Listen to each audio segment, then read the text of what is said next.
का सन्नाटा चारों ओर फैला हुआ था। ट्रक हाईवे पूरा सुनसान था। चारों ओर ठंड से हाड़ कपा देने वाली ठंड चल रही थी। हाईवे के चारों ओर घना जंगल था। उसी हाईवे पर एक मर्सिडीज दौड़ रही थी। उसमें 3 लोग सवार थे, राहुल, निधि और उनकी 10 साल की बेटी तानिया। राहुल अपने दोस्त सैफ के घर ईद की पार्टी में शामिल होने के लिए गया था और पार्टी करके घर लौट रहा था। निधि ने मुस्कुराकर ड्राइव करते हुए राहुल से कहा, कुछ भी कहो राहुल, आज तो ईद की पार्टी में मजा आ गया।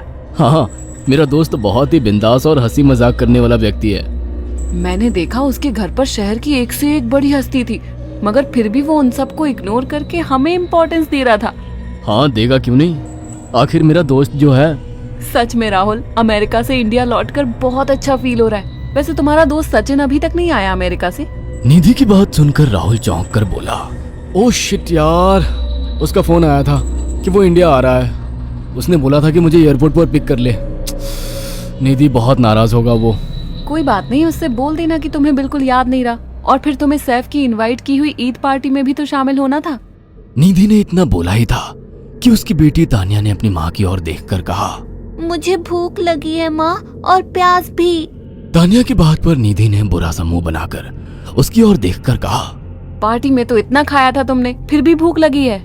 निधि की बात पर तानिया ने मासूम सा चेहरा बनाकर कहा, कोई बात नहीं मम्मी, मुझे पानी ही पिला दीजिए। कितनी बार बोला है मुझे मम्मी मत बोला करो। पानी अभी नहीं है, आगे जाकर कोई शॉप पड़ेगी तो बोतल खरीद के दे दूंगी। निधि की बात पर राहुल ने मुस्कुराकर कहा, छोटी बच्ची है निधि, इतना नाराज होना सही नहीं है। राहुल ने इतना कहा ही था कि अचानक एक काली परछाई राहुल की कार के सामने आकर खड़ी हो गई। राहुल के पैर अचानक ब्रेक पर पड़ गए। गाड़ी तेज रफ्तार में थी। ब्रेक अचानक लगने से पलटते पलटते बाल बाल बची थी। राहुल के चेहरे पर भयानक ठंडी में भी पसीने की बूंद टपकने लगी। वो दोनों कार से बाहर निकल आए। निधि ने डरते हुए कहा, आखिर कौन था ये? ऐसा लगा जैसे कि कोई भयानक काली परछाई मेरे कार के सामने आकर खड़ी हो गई हो। वह दोनों काली रात के सन्नाटे में इधर उधर देखने लगे। तभी निधि को एक घने पेड़ के पास 2 चमकीली हुई आंखें दिखाई दी। उसकी आंखें बिल्कुल भेड़ियों की तरह लग रही थी। निधि ने चीखते हुए राहुल से कहा, राहुल देखो कौन है वो, जल्दी से गाड़ी में बैठो, मुझे बहुत डर लग रहा है। राहुल ने उस तरफ देखा तो उसके रोंगटे खड़े हो गए।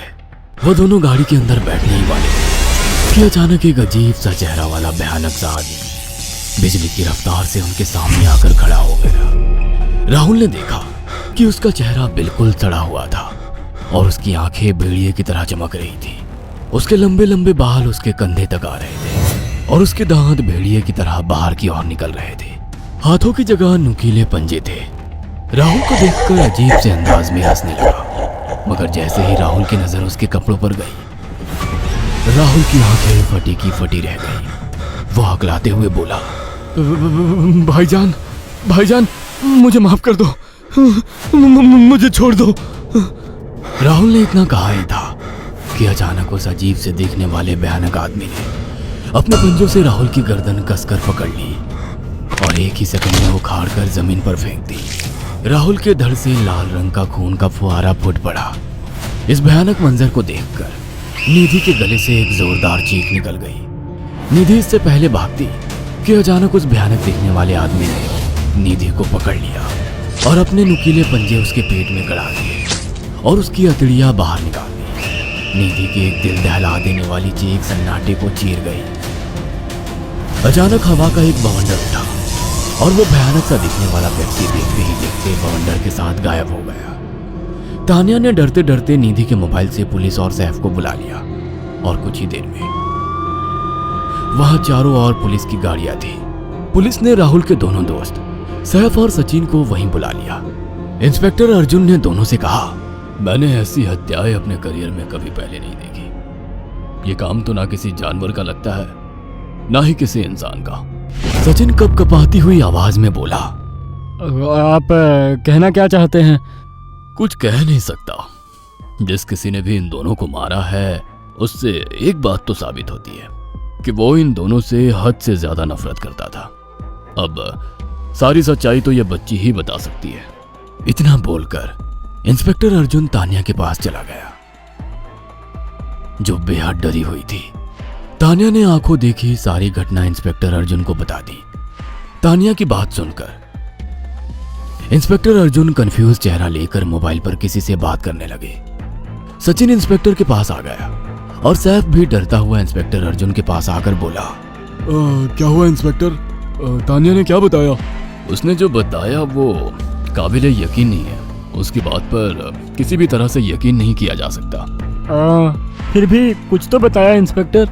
हाँ, उस बच्चे के मुताबिक एक भूत ने निधि और राहुल को बड़ी बेदर्दी से मारा है। इंस्पेक्टर की बात सुनकर दोनों बुरी तरह से चौंक गए। क्या मतलब है इस बात का? बच्ची बेहद डरी हुई है।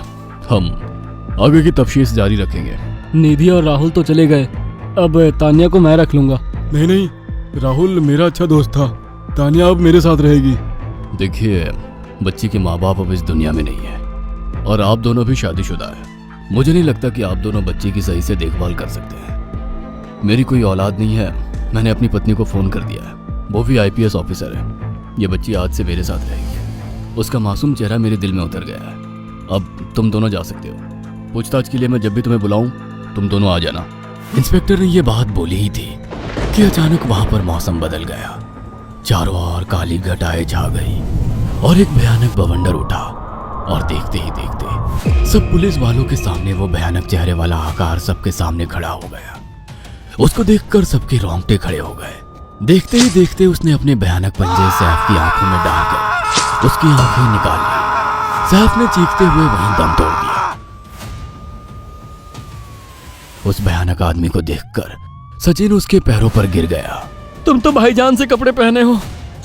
मैं समझ गया, तुम भाईजान हो। मुझे माफ कर दो भाईजान, मुझे यहाँ से जाने दो। मैंने कुछ नहीं किया था। वो भयानक चेहरे वाला गुर्राते हुए बोला, बता इन सबको कि ये सब इतनी भयानक मौत क्यों मरे। सचिन दौड़ता हुआ इंस्पेक्टर अर्जुन के पास गया और बोला, मैं जानता हूँ इसने इन तीनों को क्यों मारा। इसका नाम भाईजान था।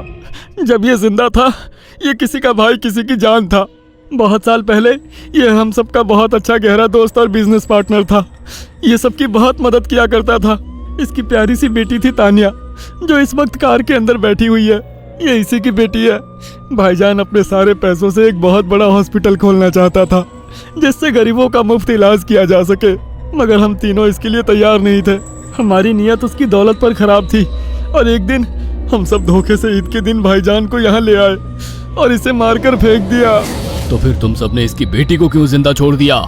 हमें बाद में पता लगा कि भाईजान ने सारी जायदाद अपनी बेटी के नाम कर दी है, इसीलिए हमने भाईजान की पत्नी को भी मार दिया।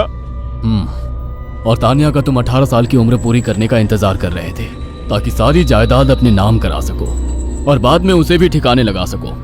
इसी के लिए तुम दोनों इस मासूम बच्ची को अपने साथ रखने की जिद कर रहे थे। जी, आपने बिल्कुल सही कहा।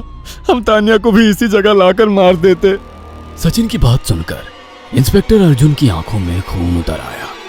इंस्पेक्टर अर्जुन के कुछ कहने से पहले ही